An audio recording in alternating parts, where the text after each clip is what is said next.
After interviewing tens of thousands of people about their work, everyone from housekeepers to salespeople to teachers to generals, all different kinds of people, all good at their job, the biggest, most enduring discovery that I've come to, at least, and there's a lot of different discoveries, but the most enduring discovery is that work, I mean, the experience of working can be great. It can thrill you, and it can challenge you, and it can restore you. It can make you feel powerful, strong. I mean, not every day, right? I mean, there's days when you come in and it's like everyone's just taking an I want to annoy Marcus pill, or days when you come in it's just boring. But there are other moments at work, aren't there? There are other moments where you get to feel like you're really using your strengths, where you get in that zone where the right decisions just come so easily to you. Or when you feel creative without really trying, and you just got one idea after another. Or you feel challenged in just the way that you like to be challenged. Or moments when you dive into something and you get so involved in it, so focused on it, that when you're done with it, you're not tired. In fact, you're kind of fulfilled, and you almost wish that the activity that you were doing, well, your whole job was that activity.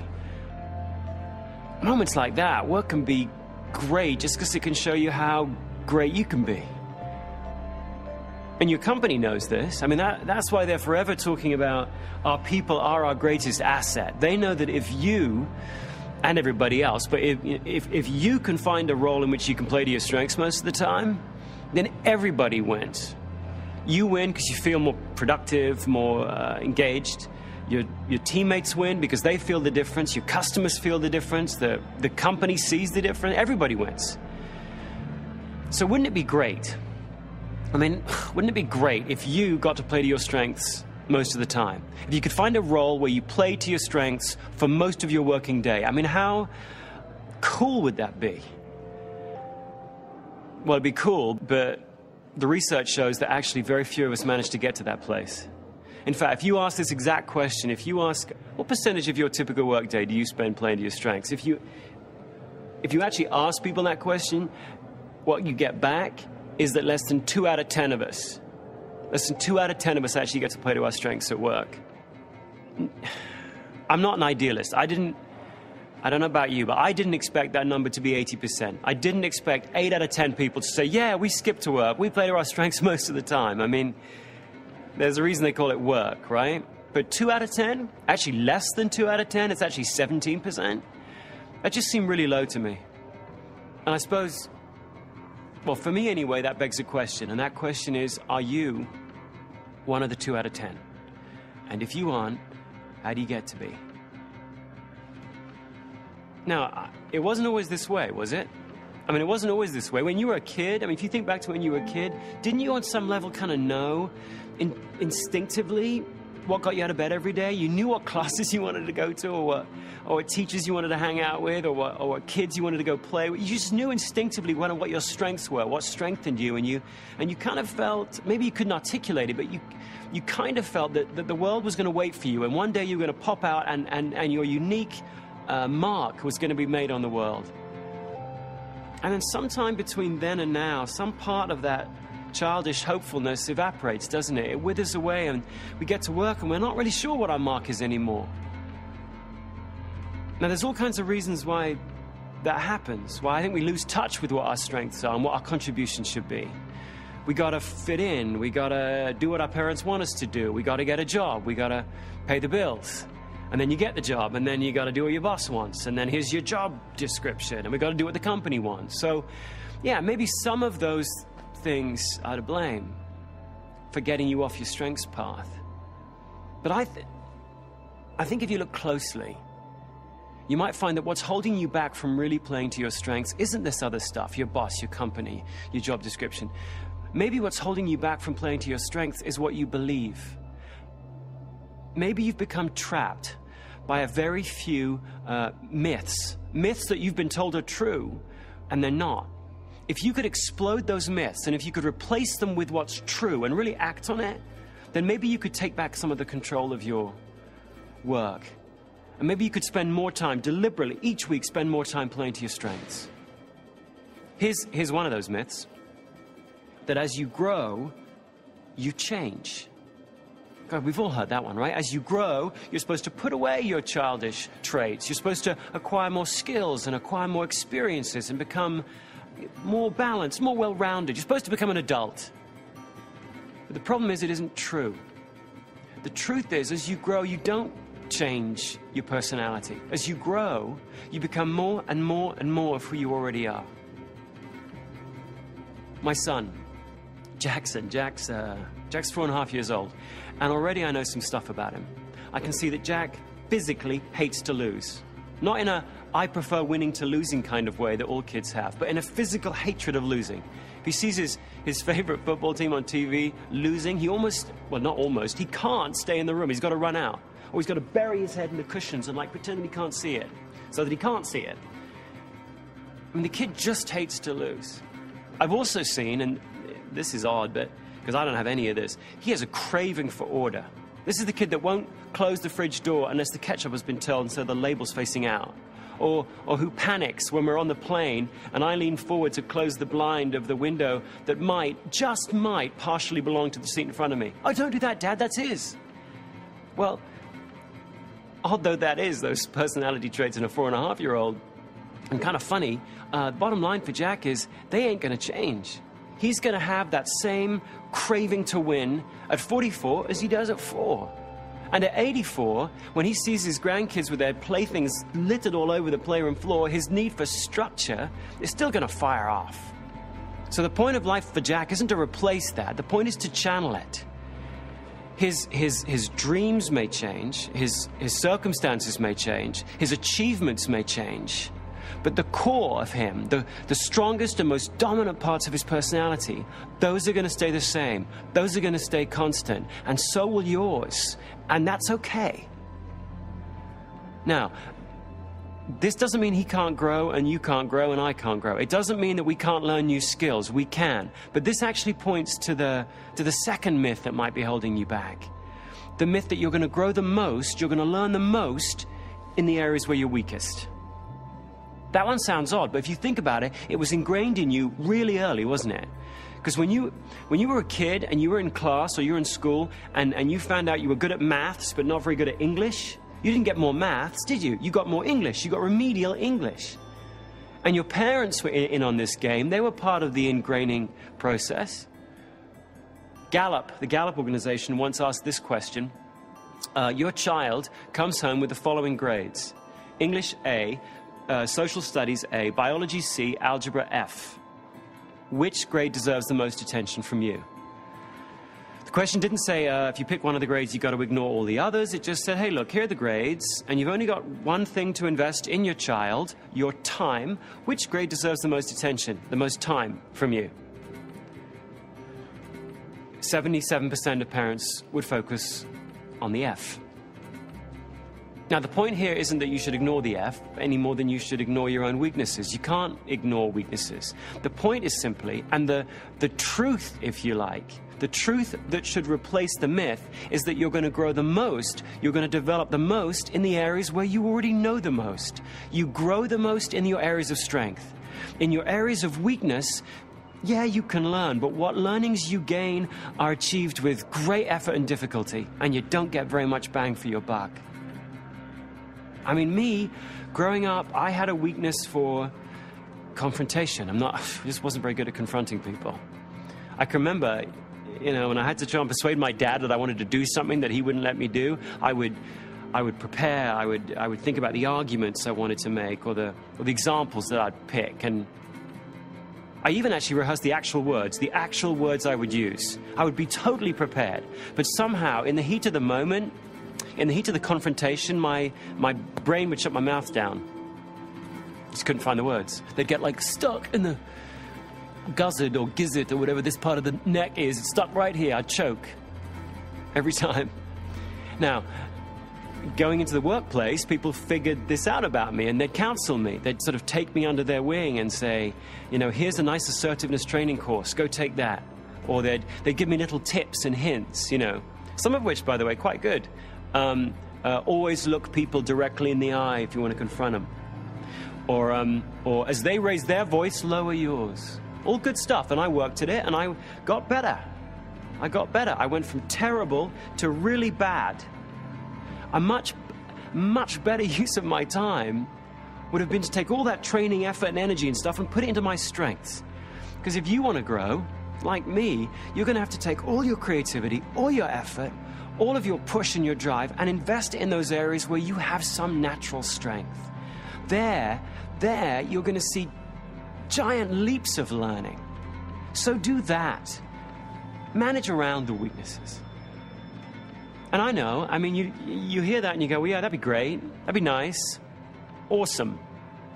But I actually don't work alone, Marcus. I actually work in a team. I work in a place where people expect all kinds of different things of me. I can't selfishly just focus on my strengths. The team, the people I work with, they need more from me. The team needs me to chip in and do whatever it takes to help the team. Isn't that actually the right, the responsible thing to do? Put your strengths second to the needs of the team? Well, in a word, no. No, that's actually the third myth that might be holding you back from living a life that plays to your strengths. The myth that what the team needs from you is to put aside your strengths and do whatever it takes to help the team win. The truth is that what the team needs from you is not to chip in. It needs you to find out what your strengths are and volunteer those most of the time. Because if you look at the best teams, they're not filled with perfectly well-rounded people. The team is well-rounded precisely because each of the players isn't. And I know, just like you do, conventional wisdom's been banging on for years about how the fact that you've got to put yourself aside for the benefit of the team. I mean, conventional wisdom resides in cliches, doesn't it? Like there's no I in team. But as Michael Jordan once said, there is in win. I mean, if you want to be part of a really strong, powerful, rocking team, then you're not chipping in, are you? You're figuring out what your strengths are, and you're volunteering that most of the time. And hopefully, everybody else on the team is doing the same. So if you want to be part of a great team, do that a lot. Figure out what the best is that you've got to bring, and then bring it often. Then you'll win. You know, if you want to become one of the 2 out of 10, then above everything else, try and remember this. When it comes to how you spend your time at work, you may have a lot more control than you think. I mean, sure, there's only 2 out of 10 people that get to play to their strengths most of the time, but maybe the only thing that's stopping you from joining them is what you believe. To become one of the 2 out of 10 is not about changing jobs or changing bosses or changing companies. It's about changing what you believe. If you can take those 3 myths that may well be holding you back and explode them and put in their place those 3 truths, I mean, really understand what those 3 truths are, that if you grow, as you grow, you don't become somebody else, you become more and more and more who you already are, that you're going to grow and develop the most in your areas of greatest strength, and that what your team needs of you most of all is for you to bring those strengths deliberately. I mean, if you can really put those into practice, then you can start taking control of how you spend your time at work. And don't expect dramatic change right out of the gate, because I don't. I mean, you're going to come into work tomorrow, it's going to be the same people, and it's going to be the same company, and it's going to be the same needs, same expectations. But so what? Don't get discouraged. Start anyway. Start taking control of how you spend some of your time at work. Start putting some of your minutes around your strengths rather than around your weaknesses. Don't wait for that perfect job or that perfect company or that perfect boss, because these things may never come. Start today. Start figuring out how you can focus more of your minutes on your strengths this week than you did last week. Start taking control today. Change how some of those minutes are spent at work. Start playing to your strengths.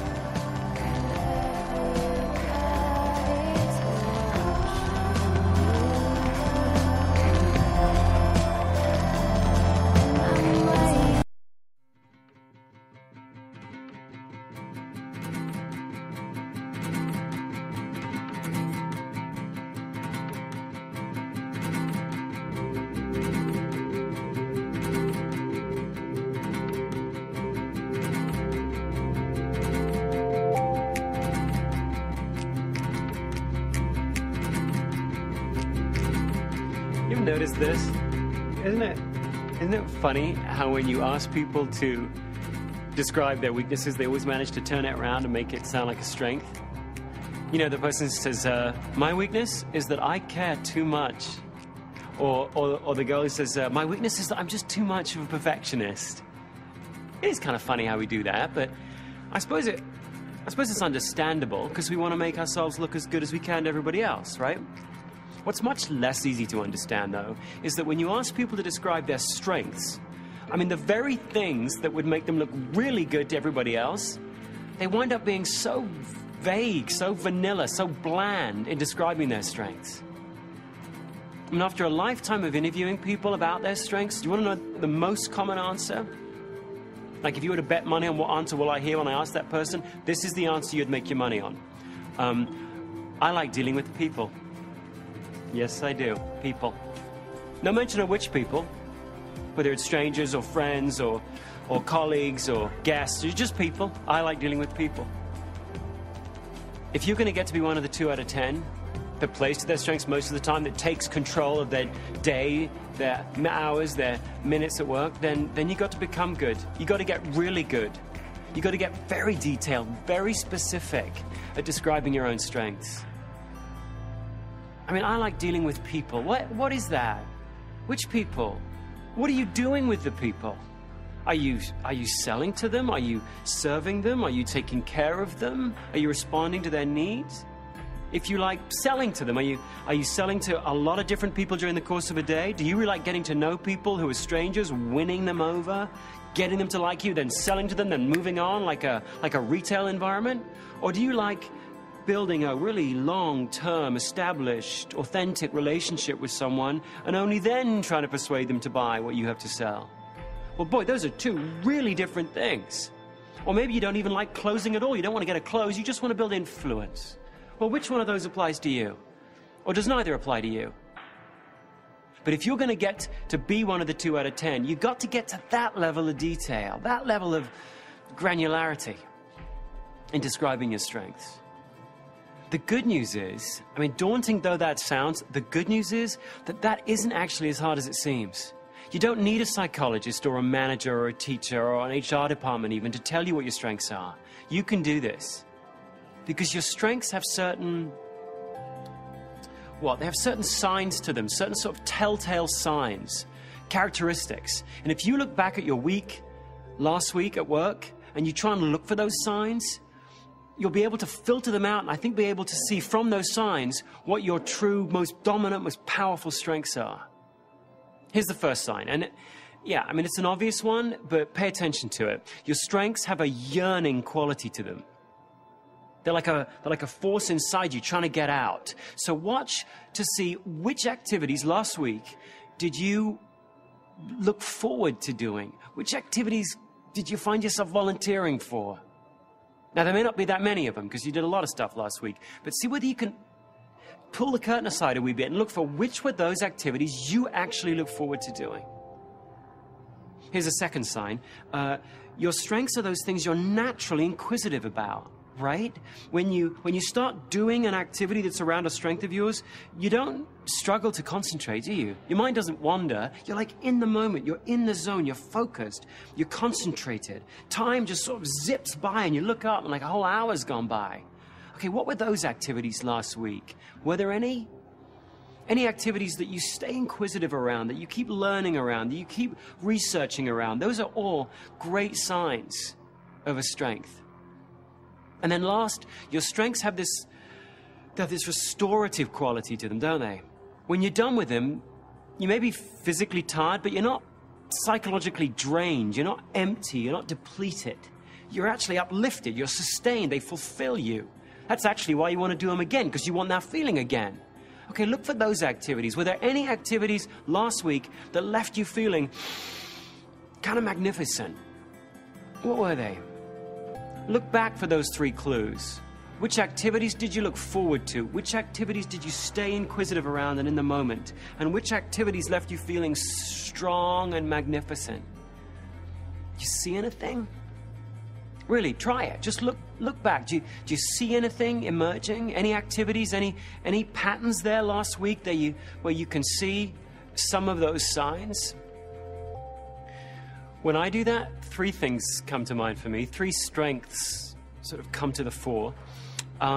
First, I interviewed a really good housekeeping supervisor. She's got 13 housekeepers she manages. She's brilliant at it. I love doing that, interviewing anybody who's really good at their job about why they're good. Second, I gave a presentation when I'd prepared. I'm not good and I don't like giving presentations when I haven't. I need to know my stuff, get prepared. And if I've done that, then I kind of like giving a presentation. And then third, I read an article, took notes on an article about the New Zealand rugby team, which, would you believe, is, and always has been, the best rugby team in the world. Which is kind of weird, because there's only 3 million people on those islands. There's more sheep than New Zealanders, and yet somehow they always wind up beating teams from countries, 10 times their size. Love doing that, interviewing and studying and reading up on organizational excellence, particularly mysterious organizational excellence like that. Picking out activities like that, for me, is really important work, because those 3 activities, interviewing someone who's excellent at their job, giving a presentation when I'm prepared, and researching organizational success, those 3 things are strengths of mine. Now, in saying that, I'm not saying I'm good at them. I mean, I'm not bad at them, but I'm not great at them. I mean, with each of them, I have huge room to grow, huge improvement that's got to be made in each one of those. All I'm saying is those 3 activities, those 3 very specific activities, make me feel strong. And that's the best definition of a strength, for you as well as for me, for everybody. A strength is an activity that makes you feel strong. I mean, I know that's going to sound odd to you because you've been raised, like I've been raised, to believe that your strengths are things you're good at, your weaknesses are things you're bad at. And it's not like that definition's wrong, it's just not enough. A strength isn't just what you're good at. It's like the definition is incomplete, and it leaves out all the stuff that you really want to know about, all the really interesting stuff. You don't want to know what you're good at or what you're bad at. That's an outcome. It's happened. It's over. It's the past. You don't want to know about the past. You want to know about the future, don't you? I mean, you've got questions about the future. You want to know which strengths can you turn to when you've had a bad day so that they can build you back up. You want to know which strengths you can count on to really deliver for you regardless of the situation or the circumstances. You want to know which strengths you're going to get better and better and better at as you invest more training and time in them. You want to know which strengths you're going to be most creative in, have the better ideas in. Basically, you want to know which strengths are going to sustain you and fulfill you as you march on through life. And that old definition of a strength as stuff you're good at is just a really bad guide to those questions about the future.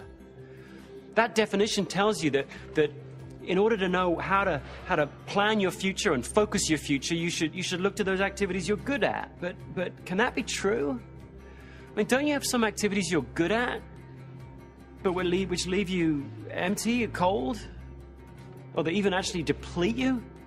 Like you may be really good at organizing stuff, just brilliant at arranging everything, getting all perfectly in its place, but it leaves you empty.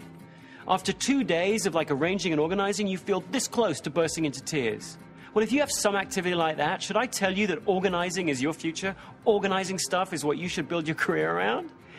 Of course I wouldn't. No, the best definition of a strength is an activity that leaves you feeling strong. Because if you think about it, I don't know what your goals are, I don't know what your dreams are, but surely one of the objectives of your life is to make the biggest contribution for the longest period of time. Well, if you're going to do that, whatever field you've chosen, if you're going to do that, you've got to base that contribution on activities themselves that strengthen you. Whatever you're doing at 9 a.m. on a Tuesday morning or 2 p.m. on a Thursday afternoon, whatever that is has got to strengthen you. The activity itself has got to do that. I don't care how cool your company is that you've joined, or how sexy your job title is, or how noble your sense of mission is. If the activity itself doesn't strengthen you, you've got a problem. We're gonna see you burn out way before we see the best of you. Now you flip that around.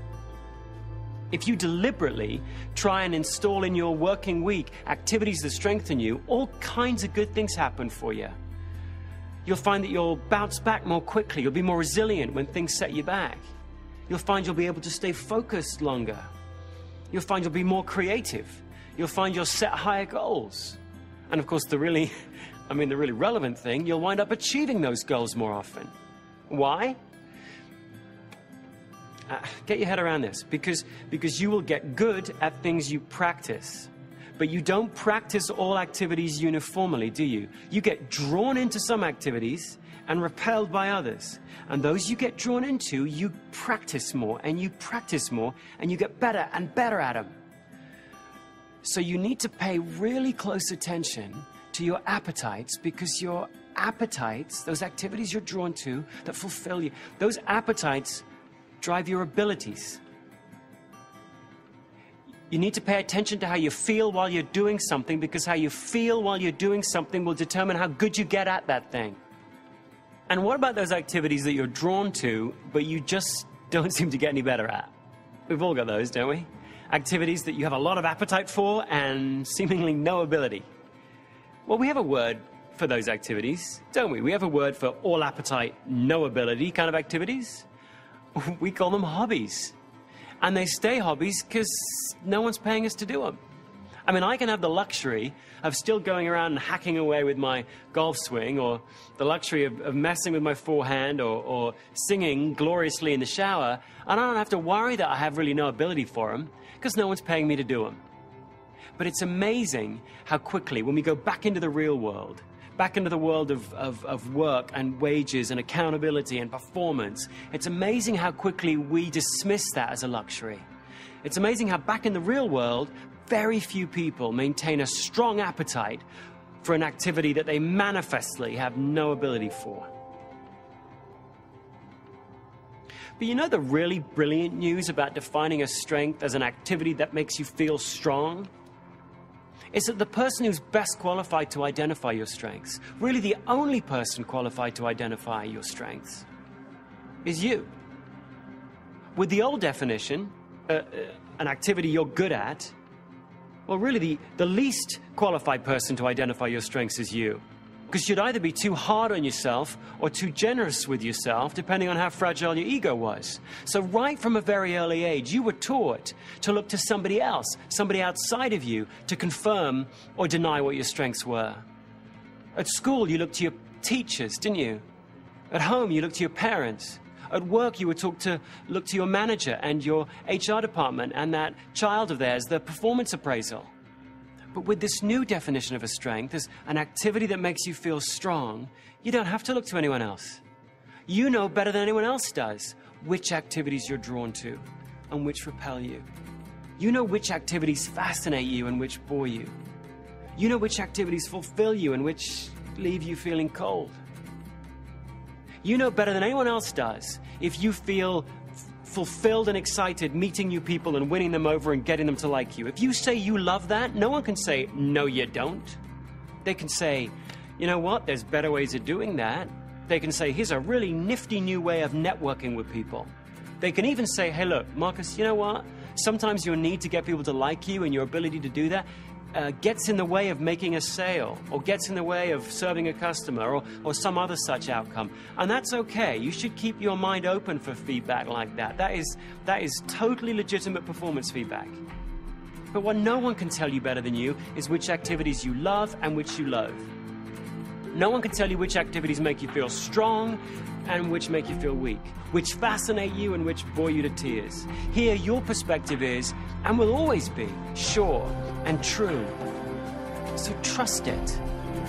Look back at your activities last week. Look for those telltale signs of a strength. Reclaim them. No one knows them better than you.